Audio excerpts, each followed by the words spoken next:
శుభోదయం. ప్రభువైన యేసు క్రీస్తు నామమున వందనాలు తెలియజేస్తూ పరిశుద్ధమైన దేవుని గ్రంథములో నుండి యోనా గ్రంథము 1వ అధ్యాయము 6వ వచనము.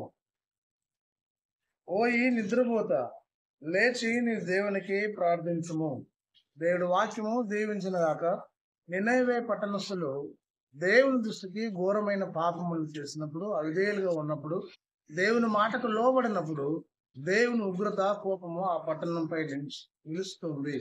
అలా నిలుస్తున్నప్పుడు దేవుడు ఆలోచన చేసి యోనా ప్రవక్తను, యోనా గారిని ఆ పట్టణానికి వెళ్ళి రక్షణ సువార్తను ప్రకటించమని చెప్పినప్పుడు యోనా నినేవేకి వెళ్ళబోదు తార్షీషుకు వెళ్ళడానికి ప్రయత్నం చేశాడు.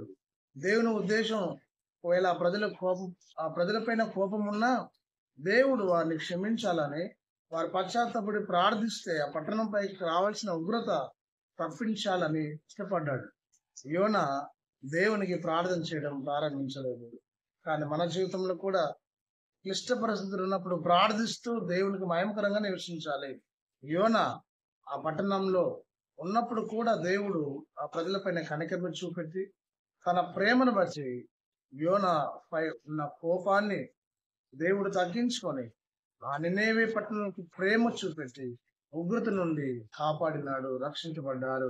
1,20,000 జనములను ఆ పట్టణంలో ఉన్న ప్రజలందరినీ కూడా దేవుడు రక్షించాడు. ఇక్కడ దేవుని కుమారుడా, దేవుని సంగమా, నేను కూడా దేవునికి అయిష్టమైన పనులు చేసినా, ఇష్టం లేకపోయినా ప్రభువుకు మహిమకరంగా నివసించడానికి ప్రయత్నం చేస్తే, పశ్చాత్తాపడి ప్రార్థిస్తే మన కుటుంబాలను, సంఘాలను, మన క్షేమాన్ని అనుగ్రహించే దేవుడైనాడు, కాపాడే సమర్థుడు. అలాంటి ఒక పరిశుద్ధాత్మ దేవుడు సదా మనందరికి తోడైంది, దీవించనుగాక. ఆమేన్.